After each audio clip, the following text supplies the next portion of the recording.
una compleja votación, finalmente María Elisa Quintero será quien reemplace a Elisa Loncón en la presidencia de la Convención Constitucional. Y con 154 votos, 112 de los 154 votos, Gaspar Domínguez fue electo como vicepresidente. Son personas que vienen de regiones, del mundo de la salud. Queremos ver los perfiles, analizar también los desafíos que tienen para este segundo tiempo de la Convención Constitucional, junto a Tomás Jordán, coordinador académico del Observatorio Nueva Constitución. Muchísimas gracias, Tomás, por estar con nosotros y bienvenido. Hola, Carla. Muchas gracias a ti. A ver, tengo hartos temas que abordar, pero quiero partir con pregunta abierta, preguntándote cómo has observado esta votación y después vamos desmenuzando. Quiero tu mirada primero. A ver, yo creo que fue la votación en dos tiempos, ¿no? Lo que fue el primer día y lo que fue ayer resolviendo la elección de María Elisa Quintero y Gaspar Domínguez. Lo primero tiene que ver con un primer día muy complejo para la convención, porque las fuerzas políticas que claramente no venían con un acuerdo preestablecido muy claro hacia una mayoría, tuvieron que jugar, por lo tanto, las cartas de ir poniendo nombres sobre la mesa cada vez que uno de ellos no lograba esta mayoría.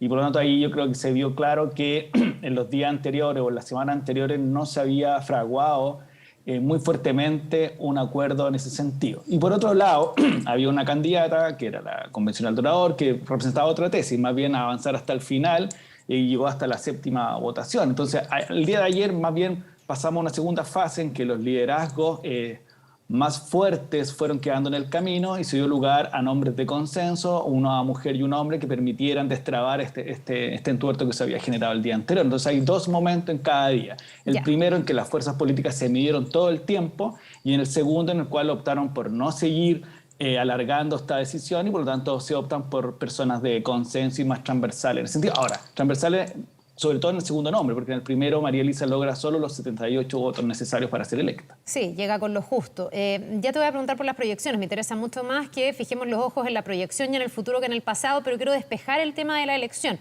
Porque aquí hay dos miradas. Aquellos que dicen fue un nutritivo ejercicio democrático, deber de liberación, lo decía la mesa que asumió, de hecho, de ver estas como intentos de ponerse de acuerdo, y otros, incluso dentro de la convención, diciendo esto ha sido un espectáculo, no hemos estado a la altura, esto daña la confianza del organismo y hay que rendirle cuentas a la ciudadanía y explicar por qué esto ha sido tan difícil y no logramos ponernos de acuerdo. El convencional Esquella decía que aquí había intereses propios, que faltaba generosidad. ¿Con cuál de esas miradas, Tomás, te quedas tú? ¿Cómo analizas lo que pasó y todo lo que costó llegar a esta mesa directiva?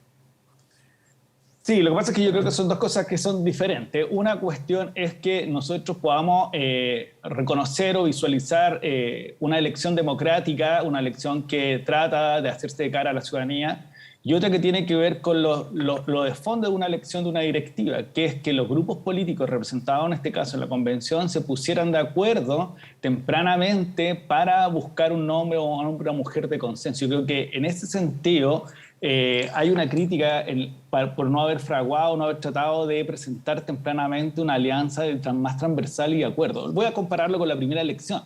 Recordemos que el nombre de María Elisa Loncón, o sea, de Elisa Loncón y Jaime Baza aparecen al menos 2 semanas antes los presidentes del Frente Amplio como sus cartas para la presidencia y vicepresidencia, y todas esas semanas se trabajó en torno a la posibilidad de que ellos fueran electos, y llega el día 4 de julio y salen electos. Por lo tanto, me parece que ahí hay una... Incluso antes de haberse conocido, ya estaba la idea de tratar de tener acuerdos de mayoría. En cambio, que acá se deja para el final y, por lo tanto, lo que uno puede valorar, que es poder ver cómo funciona la democracia, no lo hace un bien en sí mismo, sino más bien cuando tú eliges una directiva, la clave está en que los acuerdos políticos sean sostenibles, Tomás, sean fuertes. Y eso yo creo que es la debilidad de lo que vimos ese día. Ya, entonces tú dices que era mejor el haber acordado de manera amplia nombres previamente y el que no se hubiese tenido que llegar a esta sucesión de rondas y se vieran estas divisiones, esta confusión. ¿Tú estás de acuerdo con aquellos que dicen que esto le afecta en la confianza al órgano constituyente, que van a tener que trabajar como para revertir el supuesto daño que esto le habría hecho a su prestigio, a su trabajo? Creo que lo que tiene... A ver, voy a hacer una distinción. Cuando tú tienes un acuerdo previo, las personas que aparecen en ese momento son los líderes más indiscutidos de esos grupos que acuerdan. cuando tú tienes una serie de sucesiones de votación en la cual van apareciendo distintos nombres, que llega hasta 5, 6 o 7 nombres, esos nombres son aquellos que después de todo ese proceso largo, arduo, son de consenso. Por lo tanto, ellos tienen una tarea mucho más difícil que cuando tú empiezas con un consenso más amplio. ¿Por qué? Porque tienes que generar aquellas confianzas necesarias para que, como tú no eras de la partida, des cuenta de que tienes el liderazgo político, de articulación para llevar a cabo la tarea. Y eso va a tener necesariamente un correlato hacia afuera, demostrar que esta elección de María Elisa Quintero como de Gaspar Domínguez representan una fortaleza para la convención. Y eso radica básicamente en ellos dos, no en el resto de la convención. Entonces, son modelos que son distintos. El primero necesariamente siempre muestra más fortaleza del órgano y el segundo más bien tiene que desarrollarlo a partir de que sean nombrados, porque al final es un consenso mínimo para poder salir del impasse. Ya vamos a hablar de los perfiles de ellos, de los desafíos que tienen, pero déjame despejar el tema del entramado, de la negociación y también de las fuerzas políticas que se pudieron ver, porque aquí también hay un cambio. La primera mesa, y tú lo decías, que tuvo un consenso mayor y que fue un proceso más expedito, fue básicamente respaldada por el Frente Amplio y por el Partido Socialista. Y hoy día, en esta segunda instancia, en esta directiva, se queda abajo el Frente Amplio, sí. Porque finalmente ellos no votan por María Elisa Quinteros y tratan de llegar hasta las últimas consecuencias con, por ejemplo, una vicepresidencia para Beatriz Sánchez, lo que finalmente no ocurre, y también es mucho más expedita la elección de Gaspar Domínguez. ¿Por qué pasa esto? Algunos además ven que esto tiene un beneficio para el Partido Comunista y dicen... Leía a Marcela Cubillos, que decía ronca el Partido Comunista en la convención. A uno no termina desde afuera de quedarle del todo claro por qué, si en el futuro gobierno, Frente Amplio y Partido Comunista van a ser la fuerza y la base para Gabriel Boric, en la convención el Frente Amplio en realidad se ha aliado al Partido Socialista. Entonces muchos hicieron la lectura y dijeron esto es una derrota para el presidente electo Gabriel Boric. ¿Tú estás de acuerdo con ese análisis? En lo último no, porque tiene una explicación interna a la convención. Desde que se instala, yo creo que desde que son electos y antes de la instalación, la convención se dividió en dos izquierdas, por decirlo de alguna manera. Claro. En una izquierda que es PC, Lista del Pueblo, hoy día Pueblo Constituyente, más los movimientos sociales, y en una izquierda que fue de Frente Amplio, como tú lo decías muy bien, y Partido Socialista. Eso se vio expresado el día 4, en la cual este segundo grupo presenta a Elisa Loncón y Jaime Baza, con dos perfiles muy distintos, pero muy claves para lo simbólico y también para los efectos constitucionales. Jaime Baza venía de una larga trayectoria en pro de una nueva constitución y Elisa Loncón, mujer mapuche. Y por lo tanto, ahí se fragua el eje articulador de la convención en los primeros 6 meses, que es a partir de este eje Frente Amplio Colectivo Socialista se ordenan las comisiones, se ordenan los coordinadores y funciona la convención.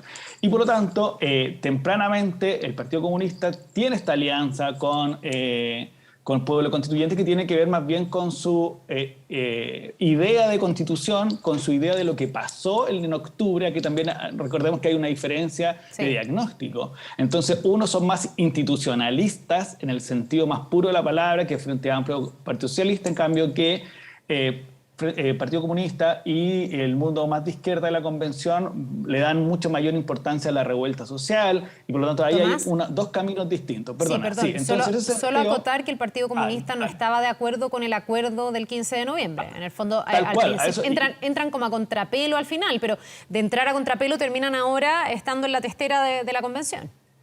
Y 100% institucionalizada, porque estar en la testera es reconocer todo el proceso completo, porque si no hay acuerdo no hay convención.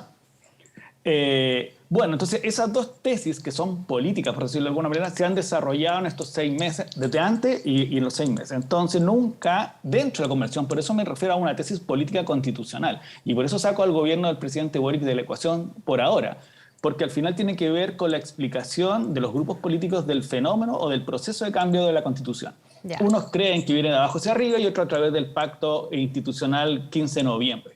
Entonces, esa división se desarrolló todos estos meses. Pero ¿qué pasó?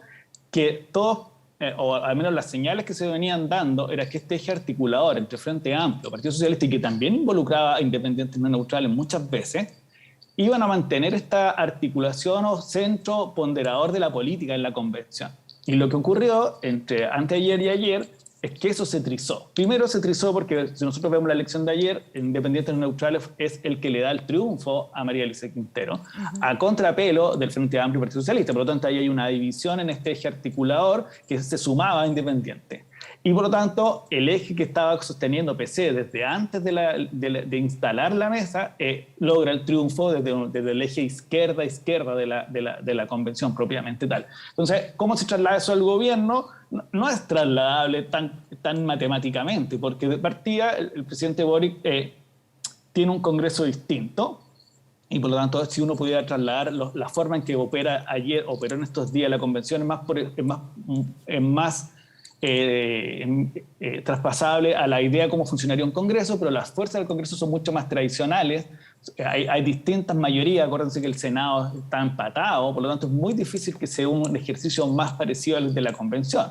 Y por lo tanto, la forma en que se van a relacionar con el gobierno es muy distinta a la forma como se va a relacionar en la convención, por una razón, porque el origen de la disputa en la convención es distinta al origen en el eje de gobierno. En el eje de gobierno es una alianza que trata de desplazar o de llegar al poder por primera vez, en la cual se forma esta coalición llamada Prueba de Dignidad, y por lo tanto hay un diagnóstico común. En la convención el diagnóstico es separado. Ahora bien, lo que sí es posible trasladar es el peso relativo que el Partido Comunista puede pretender tener en el gobierno a partir de esta fuerza adquirida en la convención. Ya, pero ahí, ¿dónde está el traslado? Porque lo que uno entiende, y yo creo lo deseable, es que ambos poderes, por así decirlo, se toquen lo menos posible y se incidan lo menos posible. Aquí ha habido también muchas personas que han hablado de la independencia de la convención. Uno de los reparos con tener, por ejemplo, a Beatriz Sánchez dentro de la directiva era precisamente que no se veía tan bien que una persona del mismo signo político que del mandatario electo estuviera en la convención. Tú dices, ¿se podría traspasar o se podría sentir el mayor peso del Partido Comunista en el gobierno? ¿Por qué? Porque al final del día son señales de fuerza. Y hay que considerar que el PC, en la Alianza de Prueba de Dignidad de Gobierno, es el partido con mayor voto en el Congreso. Tiene 12 diputados y 2 senadores.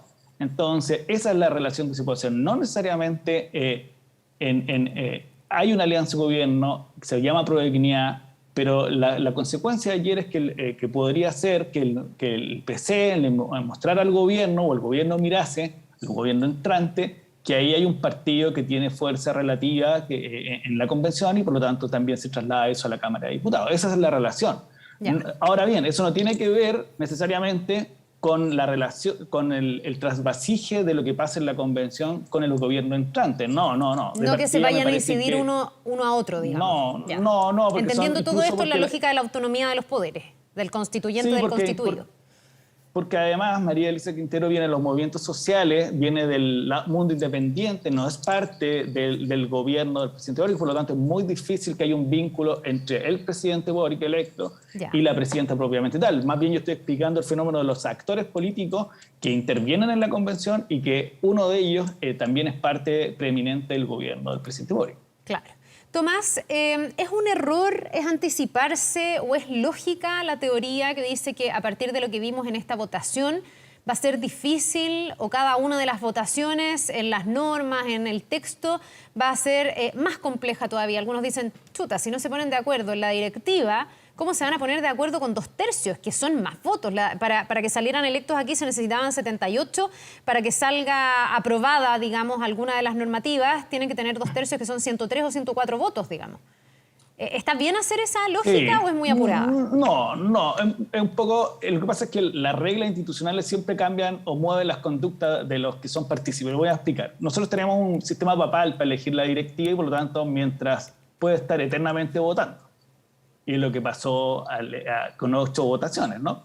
Ya, entonces, como no tienes un cierre de la votación, puedes estar eternamente hasta que alguien logre esos 78 votos. En cambio, que en la discusión de normas son solo 2 vueltas. Tú tienes 2 oportunidades. Cada comisión emite un informe. Ese informe va a un plenario. Si no logra los 2/3, se rechazan, esas normas tienen que volver a ser discutidas. Las que sean aprobadas por 2/3 ya son normas constitucionales. Si vuelven las normas a ser discutidas en la comisión, vuelve de nuevo al plenario por segunda vez, y las normas que se rechazan ya no son normas constitucionales. Por lo tanto, el incentivo a ponerse de acuerdo es mucho mayor y más tempranamente en la discusión de 2/3 que lo de ayer, porque podría ser eterno. Claro. Y dos, además que cada informe que va a ir al plenario viene siendo negociado necesariamente por las comisiones desde que se instalaron. Es decir, hoy no se ve tanto porque la política opera así, pero todas las comisiones han empezado a visualizar cuáles son los acuerdos a los cuales pueden llegar. Por lo tanto, cuando tú llegas al primer plenario, ya llegas con un acuerdo mínimo, por decirlo de alguna manera, independiente que logres o no los 2/3. Pero ya en la segunda vuelta, es decir, la segunda vez que van al plenario las normas, sí o sí tiene que haber claridad de cuáles van a lograr los 2/3, porque si no lo logran no va a haber norma constitucional. Entonces el incentivo es a quedarse sin constitución en aquellos aspectos, lo cual necesariamente obliga a ponerse de acuerdo. Entonces el mecanismo, al ser distinto, genera efectos distintos. Ya, queda Si tuviéramos bien claro. una discusión eterna como lo que pasó ayer, obviamente que no habría ningún incentivo a ponerse de acuerdo 2/3 eternamente, podríamos estar un año completo discutiendo una norma constitucional. Si fuera esta elección papal, como la han llamado, pero no lo es. Claro. Queda claro y es una buena noticia, porque muchos hicieron rápidamente esa ecuación.